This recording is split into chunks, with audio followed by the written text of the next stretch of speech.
today is March the 4th, 2026, and yesterday we saw the Blood Moon lunar eclipse. It was so spectacular, it was so amazing, and I took pictures of it, and I uploaded these pictures on my social media accounts.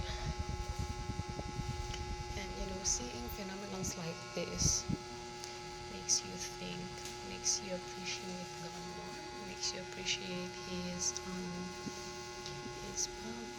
His might, and His wonders, because nature is the wonders of His hands. Especially the moon, the outer space, things that are beyond imagination, are the wonders of His hands. And this shows that God is the creator of all things, and including us, and therefore we should give Him the honor that He is due. So our daily verses from chapter 15, verse 1 Corinthians. It says, this is Paul talking. It says, but by the grace of God I am what I am, and His grace which was bestowed upon me was not in vain. But I labored more abundantly than they all, yet not I, but the grace of God which was with me.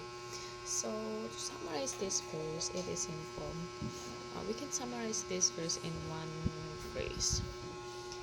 Whoever I am now, it is not me, but it is the Lord's doing. So Paul shows his humility, and Paul shows his acknowledgement that everything that he has done, everything,